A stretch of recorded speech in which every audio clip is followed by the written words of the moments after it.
Hey y'all, this is a video that I have been meaning to make for quite some time.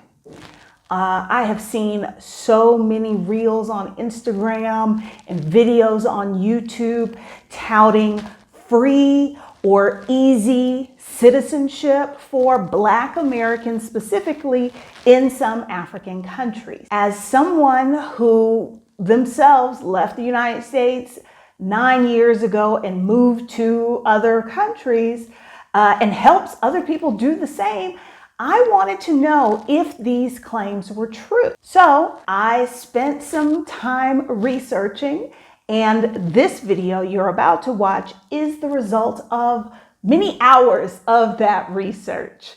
Let's make one thing clear. I am not claiming to be the expert on this topic. But what I am doing is sharing what I learned so that you can decide for yourself if this might be a good option for you. In case you are new to my channel, welcome. I'm Adelia Aborishade, although most people know me as Picky Girl Travels the World. I'm a financial educator and coach who likes to share what I know. That includes all that money stuff nobody taught you growing up, the ins and outs of solo traveling like a boss, as well as what it's like to live in another country and how you can too. If that's what you're looking for, no need to look any further. Be sure to subscribe to the channel and turn on notifications. That's really the only way to make sure that YouTube keeps sending my content and having it show up on your feed. Okay, the first thing that piqued my interest in seeing all of these videos was the use of the term free citizenship. I don't know any place other than physically being born in a country that has birthright citizenship. I don't know of a place that technically has free citizenship. If you are applying for citizenship, being naturalized in a country, there's going to be fees. So the use of that term kind of raised my hackles a little bit. And while we're talking about it, let's make sure that we understand that there is a difference between citizenship and residency. And if you want to live in another country, citizenship is not the only way to make that happen. Residency, or having a residency visa, is what gives you the permission to be in a specific country for a specific amount of time. I am a permanent resident here in Mexico, and that means I can live here in Mexico as long as I want. And I can tell you that process was not free either. Okay, so you don't need citizenship to move to another country, although getting citizenship may be one route that you can use, but it is not necessary. You can have a temporary residency visa, a permanent residency visa. There are 54 countries on the African continent. This video is not going to cover all 54 of them. I will tell you, I tried to dig into the ones I saw listed most often. Those are Ghana, South Africa, Zimbabwe, Sierra Leone, Gabon, Cabo Verde, Kenya, Liberia, Benin, Nigeria, and Rwanda. Probably the first country you think of when you think about African countries offering citizenship to Black Americans is Ghana. Back in 2019, they had what was probably one of the biggest PR coups ever with the year of return, where folks who descended from the victims of the transatlantic slave trade were invited to come back to Ghana. As part of the year of return, what Ghana has offered and has written into law, as far as I can tell, is something called the right of abode, not citizenship.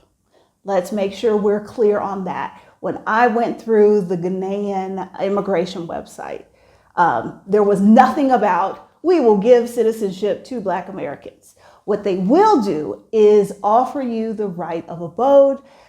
This is a program that allows people of African descent to live and work in Ghana indefinitely. That is a pathway to citizenship. One place I saw that you can qualify for citizenship after 5 years of living there under the right of abode. Another place I saw 6 or 7 years. But it is a pathway to citizenship. What is not clear is, like, the right of abode is not something you can do from claiming the right of abode is not something you can do outside of Ghana. You've got to get to Ghana first. Depending on where your passport is from, that probably means you need a tourist visa. So whatever costs you incur with that. But once you are there, you need to register with the Ghanaian government or notify them that you would like to stay under the right of abode. To take advantage of the right to abode, you have to have a letter addressed to the Minister of the Interior applying to that and attach the relevant documents. What are those relevant documents? That was not super clear on the website, but I'm going to assume you have to prove somehow that you are the descendants of folks who were taken from Africa. Not sure how you're supposed to do that. Next up, I looked at South Africa. As far as I can tell, when you go to the South African government website and you look at immigration, yes, you can become naturalized, but I did not find any specific program targeted toward Black Americans or folks from the diaspora. Zimbabwe is another country that often comes up on this list that exists out on the internet of countries offering immigration options for Black Americans. I could not find anything. And I forgot to do the no AI search when I was searching. According to the AI search results, that supposedly in 2023, the Zimbabwean government passed a simplified citizenship process for Black Americans. The process supposedly has reduced or eliminated the traditional barriers like lengthy residency requirements or financial investments. But on the government website, I did not find anything. Actually, the only link on the government website that worked was for an e-visa for tourists. Sierra Leone is probably another one that you've heard people talk a lot about. Here's the thing about Sierra Leone. They were the first African country to offer citizenship options to people of the African diaspora based on DNA. If you are a Black American who wants citizenship in Sierra Leone, this is the basics of what you got to do. You have to have a letter of request that is addressed to the government of Sierra Leone through the Monuments and Relics Commission, indicating an intent. The letter has to, that you want citizenship, you want to move there. Then you've got to provide proof to Sierra Leone that you have done either your maternal or your paternal lineage. You have to use AfricanAncestry.com or another DNA company that explicitly states maternal or paternal lineage. Copy of the result report and a certificate of ancestry must be submitted. I think most people go through African Ancestry because they want to see that you specifically, your people came from Sierra Leone, and this is how you prove it. You got to give them, your birth certificate, bio data. You got to have at least 2 references from a person of high reputation. people like lawyers, your doctor, banker, educational institution, background check. It is mandatory for all applicants to be in Sierra Leone at least 5 days before the slated date of citizenship conferment for fingerprinting, immigration interviews, administrative processes.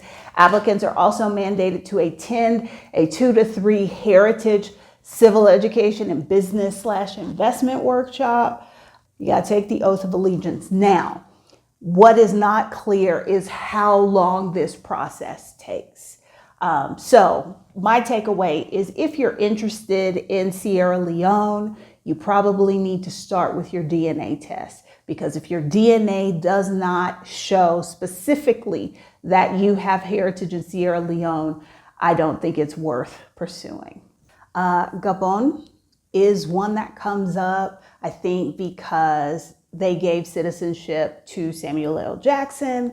I think, is that where Ludacris has citizenship? Yeah, Ludacris does, but his wife has citizenship in Gabon, and I believe that's how he qualified. I could not find a government website for Gabon. I found an article that had an interview with a person representing Gabon. And basically, if you can prove you have an ancestral tie and you are also famous, I think Gabon will give you citizenship. But there was no program specifically targeted at Black Americans. I found a few quotes that talked about Gabon wanting to strengthen ties and strengthen the relationship with folks of the diaspora, but I could not find anything about a specific program. Cabo Verde is another country I've seen in a few videos and on these lists. Cabo Verde is offering citizenship to people who are descendants of folks from Cabo Verde. It's not a special program. It is not that I could find. It's not anything targeting any Black American, but like if your grandmother or your mother was from Cabo Verde, and to me, that doesn't qualify.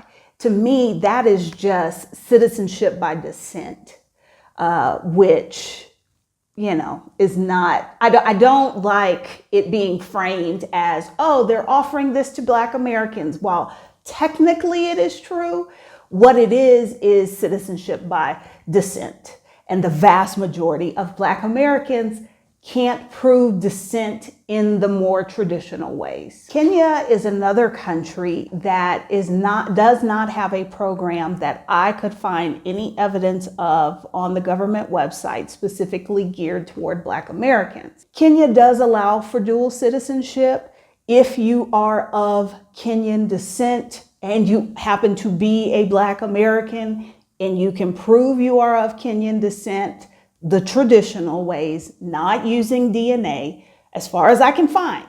Now, prove me wrong.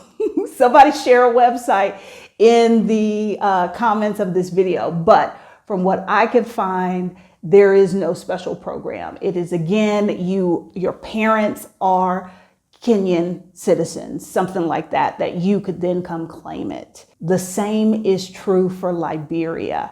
Citizenship this is what it says for Liberia on their government website. They offer citizenship to individuals of Negro descent. So with Liberia, it's a bigger deal that they're now allowing dual citizenship. And really that move was geared more toward Liberians who had left the country due to the Civil War and were living other places. Liberia's law did not allow you to have Liberian citizenship in somewhere else. And so a lot of folks gave up their Liberian citizenship to get citizenship in their new countries.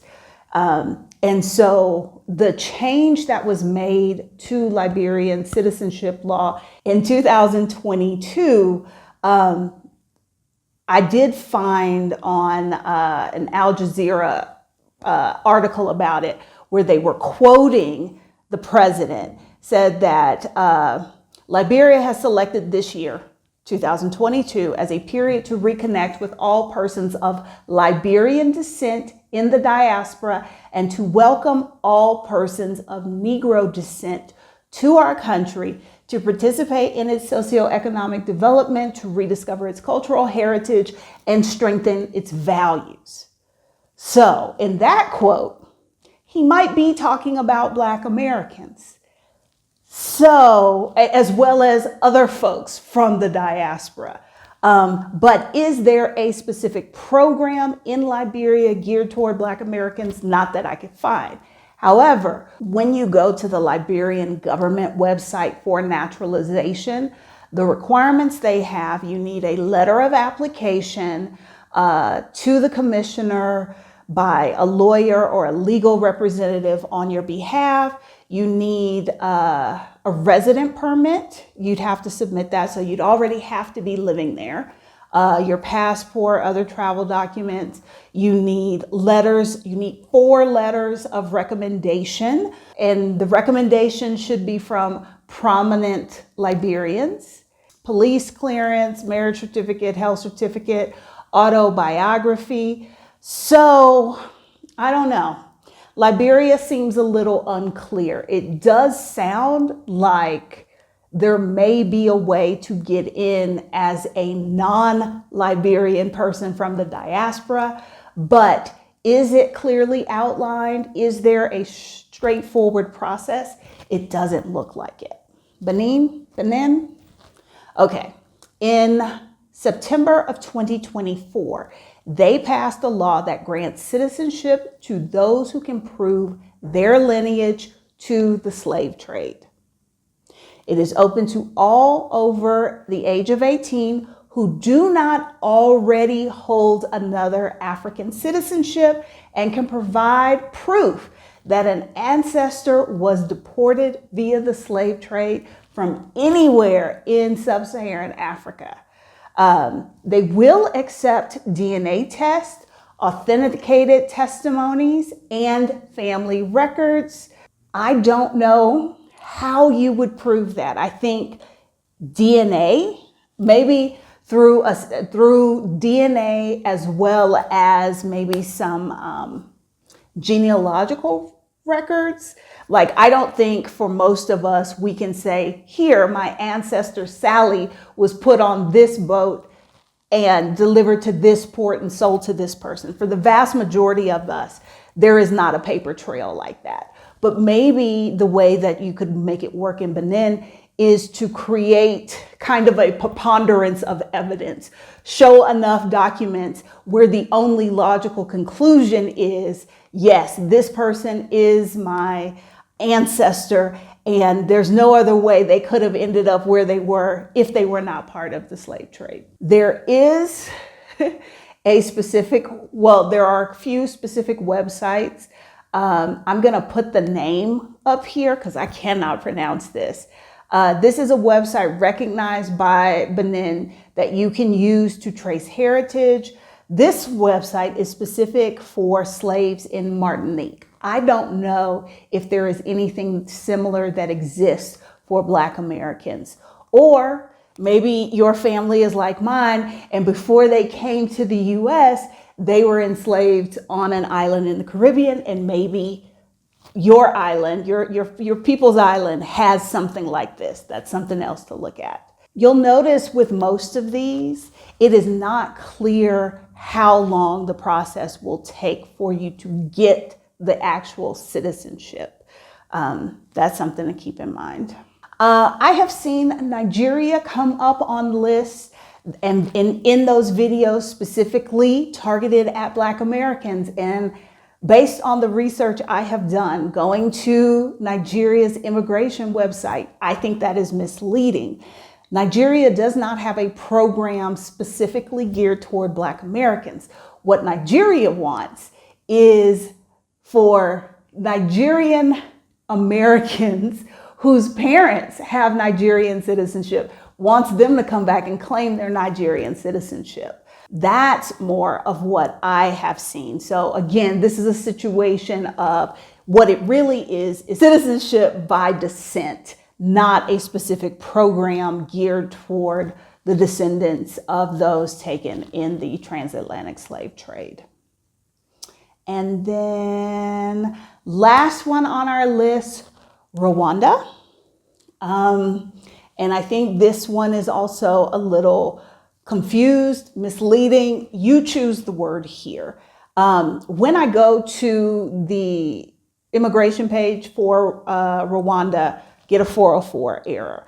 I did find a Rwandan man's YouTube video about how you can become naturalized in Rwanda, and none of the requirements are about showing proof that your people have your people originally came from there. It's typical of what you see in other places, like the president can give you citizenship. Are you highly skilled, or have you just lived in the country? If you live in Rwanda for 15 years as a legal resident or 25 years as a refugee or an immigrant, I'm assuming that's somebody who doesn't have residency, you can apply for citizenship. But I did not find anything specifically for folks in our unique situation.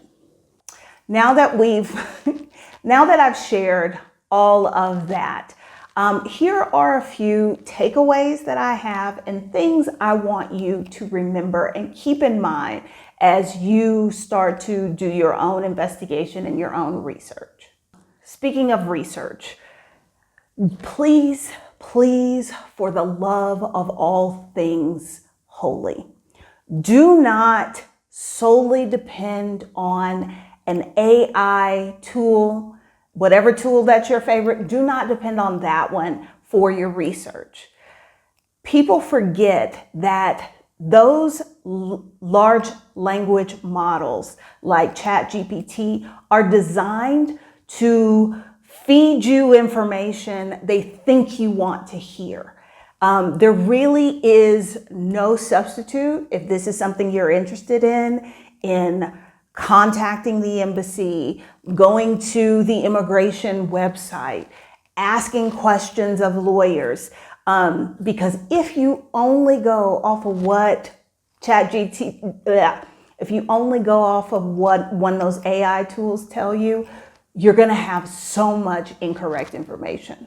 It is unlikely, if you are thinking ahead and you're trying to maybe assemble a portfolio of residencies and passports, citizenships. A lot of people are into nomad capitalists and are trying to emulate that. It is unlikely you will be able to do that with either residency or citizenship in multiple African countries, because the vast majority of the ones that I looked into require you to be there and be living there. And it's hard to qualify in two countries that both require you to be there. Keep in mind that immigration policies and their enforcement or their implementation work to benefit the host country. So please be wary of anything that sounds too good to be true. All countries that allow people to migrate to move into them, are expecting to benefit from those immigrants in some way. Either they are bringing their money and using it in the economy, they are going to provide a labor force. There's something they're looking to get out of it. So please I don't want to crush anybody's dreams, but don't hold on to the idea, if you have it, that this is some sort of way to right the wrongs of the past and reunite all of us of the diaspora. No, that's not how you build immigration policy. There is something a country is looking to get. Now, if we can both benefit from it, you benefit by me being there, I benefit by the quality of life I get, that is great. One other thing I will kind of leave you with is that you'll notice for most of these programs, they're there is a time, there is not a specific amount of time that I can find, and based off of the people's personal experiences that I read about, that you can say, okay, if I pursue this route, like let's say Ghana, you can't qualify for citizenship until you've been there 5 to 7 years. But from there, how long will it take you to get citizenship? That part has not been clear in virtually any of these countries I looked into.